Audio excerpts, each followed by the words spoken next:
같이 신앙 고백하시고 새벽 예배 드립니다. 전능하사 천지를 만드신 하나님 아버지를 내가 믿사오며 그 외아들 우리 주 예수 그리스도를 믿사오니 이는 성령으로 잉태하사 동정녀 마리아에게 나시고 본디오 빌라도에게 고난을 받으사 십자가에 못 박혀 죽으시고 장사한 지 사흘 만에 죽은 자 가운데서 다시 살아나시며 하늘에 오르사 전능하신 하나님 우편에 앉아 계시다가 저리로서 산 자와 죽은 자를 심판하러 오시리라. 성령을 믿사오며 거룩한 공예와 성도가 서로 교통하는 것과 죄를 사하여 주시는 것과 몸이 다히 사는 것과 영원히 사는 것을 믿사옵나이다. 아멘. 325장 찬양합니다. 325장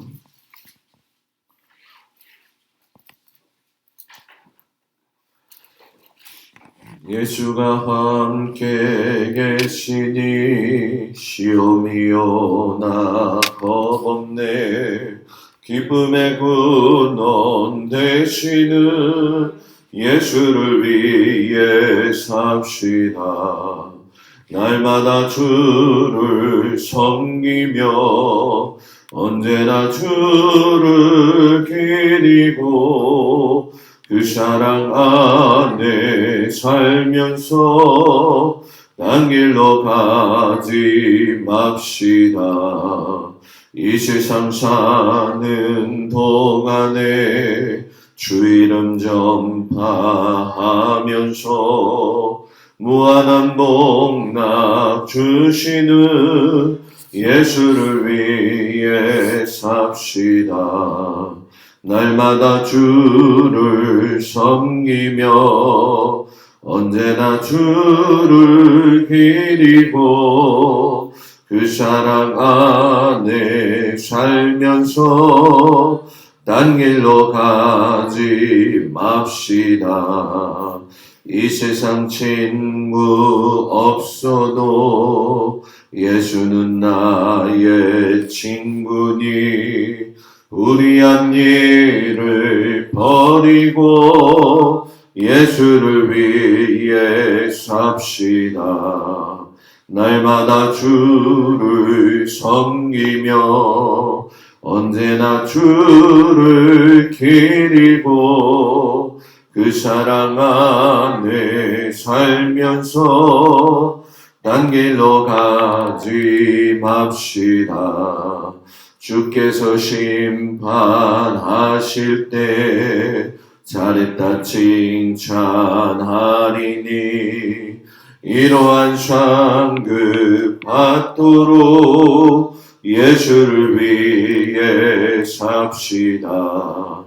날마다 주를 섬기며 언제나 주를 기리고 그 사랑 안에 살면서 딴 길로 가지 맙시다. 아멘. 출애굽기 19장 16절에서 25절까지 말씀 보도록 합니다. 출애굽기 19장 16절에서 25절까지 말씀 교독합니다. 셋째 날 아침에 우레와 번개와 빽빽한 구름이 산 위에 있고 나팔 소리가 매우 크게 들리니 진중에 있는 모든 백성이 다 떨더라. 모세가 하나님을 맞으려고 백성을 부르고 시내에서 나오매 그들의 산기슭에 서 있는데 시내산의 연기가 자욱하니 여호와께서 불 가운데서 거기 강림하시니라. 그 연기가 옹기가마 연기같이 떠오르고 온 산이 크게 진동하며 나팔 소리가 점점 커지되 모세가 말하기를 하나님이 손으로 대답하시더라. 여호와께서 시내산 곧 그 산 꼭대기에 강림하시고 모세를 그리로 부르시니 모세가 올라가매 여호와께서 모세에게 이르시되 내려가서 백성을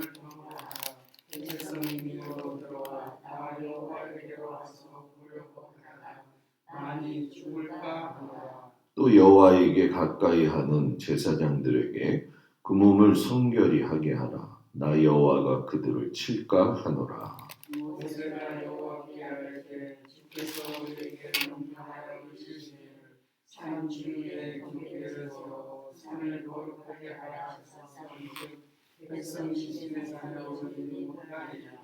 여호와께서 그에게 이르시되 가라. 너는 내려가서 아론과 함께 올라오고 제사장들과 백성에게는 경계를 넘어 나 여호와에게로 올라오지 못하게 하라. 내가 그들을 칠까 하노라. 모세가 백성에게 내려가서 그들에게 알리니라. 아멘. 이른 아침 주님 앞에 온 성도들을 축복합니다. 오늘 말씀에 보게 되면은 하나님이 백성들 사이에서 모세로 하여금 다리를 놓는 역할을 하는 것에 대해서 정확하게 말씀을 하시는 걸 보게 되어지죠.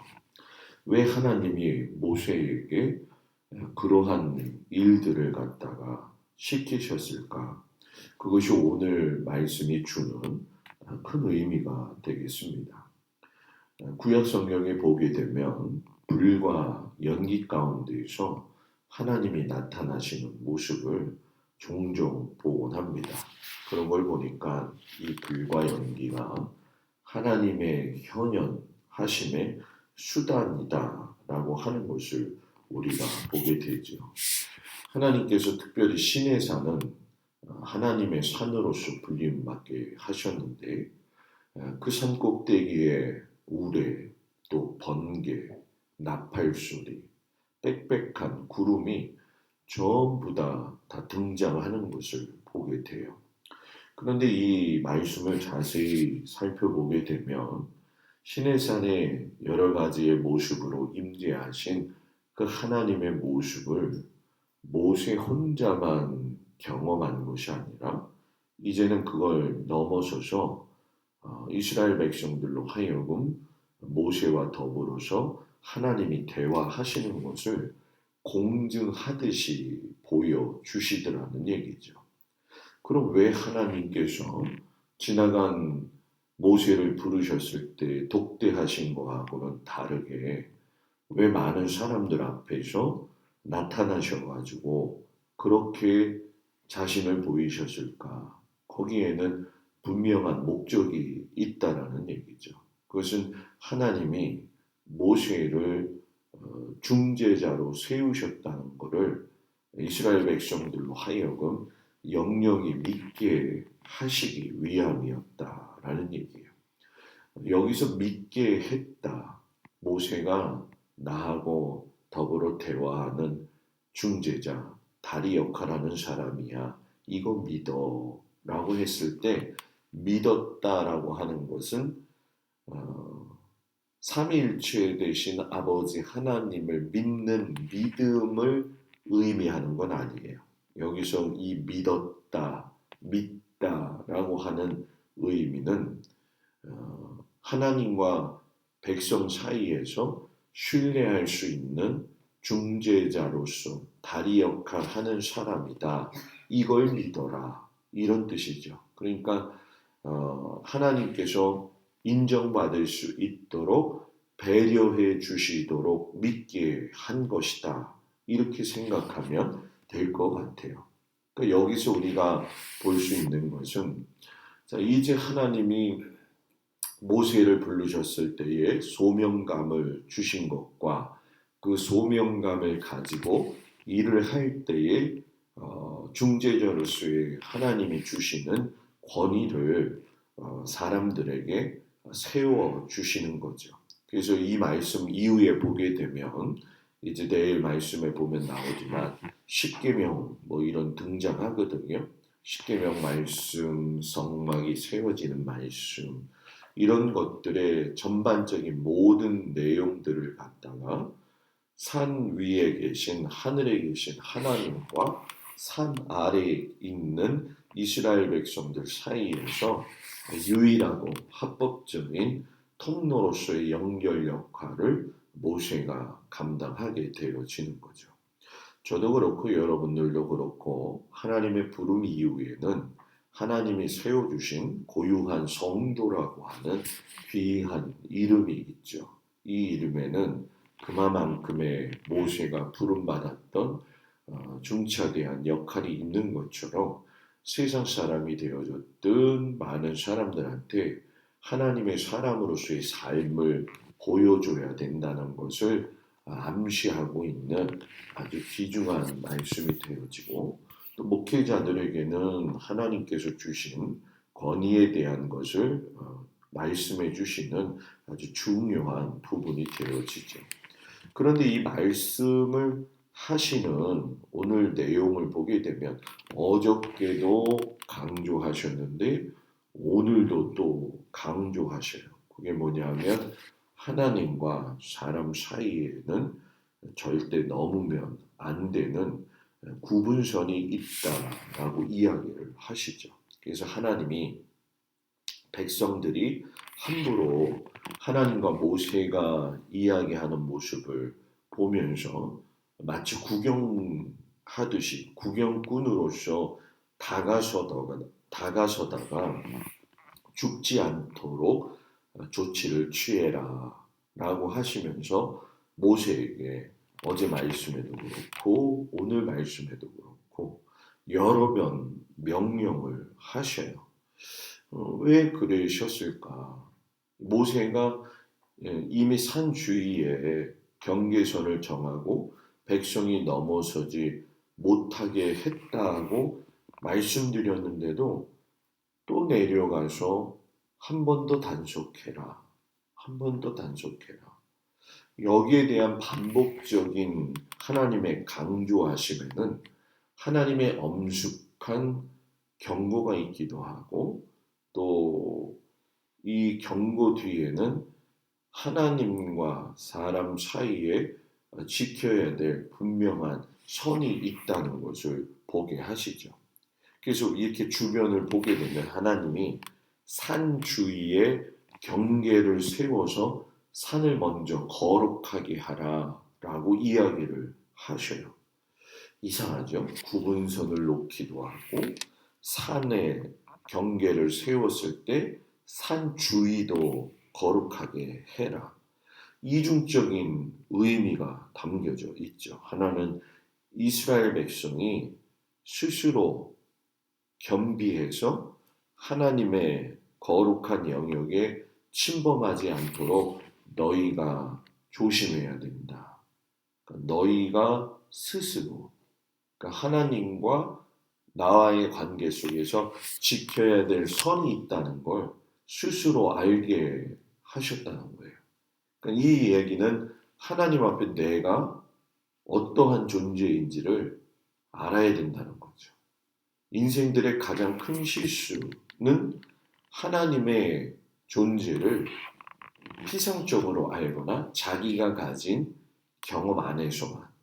지금 출애굽했을 때에 보게 되면 10가지 재앙, 그리고 홍해 사건, 마라, 광야 샘물의 사건, 엘림에서 있었던 사건, 또 메추라기와 만나의 이런 사건들을 보게 되면 우리가 그 하나님을 경험하는 걸 보았지만 실상 하나님의 음성을 직접 듣지는 않았거든요. 그러니까 하나님의 음성을 들으면서 내가 이렇게 인도했고 내가 이렇게 이러한 존재로서 너희들 앞에 있는 하나님이다. 그러니까 너희는 스스로 너희의 삶을 점검하라는 얘기죠. 그러니까 이 모습을 보면서 이스라엘이 하나님의 거룩한 영역을 지키는 파수꾼의 삶을 살기 원하시는 하나님의 마음이 담겨져 있죠. 여기서 보면 이 거룩함은 결국 하나님 본인이 되시기도 하지만 우리를 구원하시는 하나님의 능력이 되고요. 또 우리가 그렇게 구원을 받았다면 구원받은 백성이 은총 가운데 가져야 될 본질이 뭐냐? 결국은 거룩함이라는 거예요. 그러니까 내가 거룩하니 너희도 거룩하라고 하는 것을 이 시내산 언약 가운데에서 먼저 짚고 넘어가시는 거죠. 이 모세가 구분선을 넘어서 이런 역할을 할 수 있는 건 결국 제사장이라고 하는 그 타이틀인데 이 제사장이 폰티텍스라는 거거든요.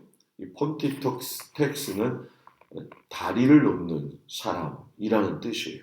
그러니까 이 모세가 예수님의 예표를 가지시고 하나님과 이스라엘 백성 사이에 다리를 놓는 사람으로서 확연하게 사람들에게 말씀하시고 공증하시는 아주 중요한 사건이죠. 오늘 이 말씀을 보면서 우리가 하나님과 나와의 이 사이에서 경계선이 분명히 있구나. 우리가 간혹가다 이제 하나님 앞에 푸념할 때도 있고 하나님에 대한 원망을 할 때도 있잖아요.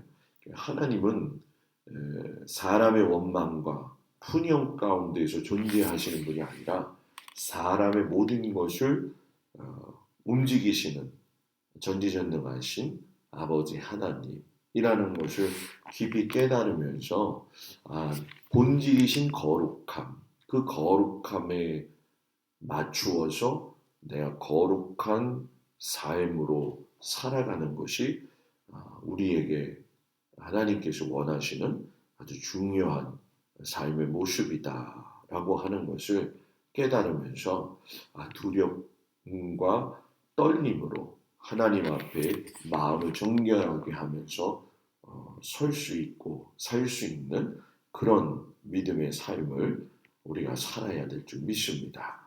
하나님을 높이고 하나님 앞에 살아가는 우리 성도들 되기를 주의 이름으로 축복을 드립니다. 기도하겠습니다. 아버지 하나님, 오늘 말씀에서 하나님이 거룩하심을 깨닫습니다. 거룩하심이 하나님이심을 알게 됩니다. 하나님의 임재 앞에 나아갈 적에 두렵고 떨리는 몸과 마음을 정결케 하게 하셔서 우리의 생각과 감정, 의지, 모든 것이 하나님의 뜻에 맞추어서 살아갈 수 있도록 하나님 은혜 내리어 주옵소서. 우리가 빗나간 삶을 살지 아니하고 십자가 중심으로 돌이켜서 성결하게 살아갈 수 있는 은혜를 내리어 주시옵소서. 하나님은 존재하시는 분 중에 가장 크시다라고 하는 걸 우리가 인정함으로 말미암아 하나님께 영광 돌리며 살 수 있는 귀한 믿음의 백성들 되게 하여 주시옵소서. 오늘 하루도 하나님의 그 사랑과 그 귀하심 가운데 믿음으로 승리하게 하여 주시옵시고 가정과 일터와 자녀들을 주의 사랑 가운데 주님 붙들어 주옵소서. 예수님의 이름으로 기도드렸습니다. 아멘. 하늘에 계신 우리 아버지여, 이름이 거룩히 여김을 받으시오며 나라의 마옵시며 뜻이 하늘에서 이루어진 것 같이 땅에서도 이루어지이다. 오늘날 우리에게 일용할 양식을 주옵시고 우리가 우리에게 죄진 자를 사하여 준 것 같이 우리의 죄를 사하여 주옵시고 우리를 시험에 들지 말게 하옵시며 다만 악에서 구하옵소서. 나라와 권세와 영광이 아버지께 영원히 있사옵나이다. 아멘.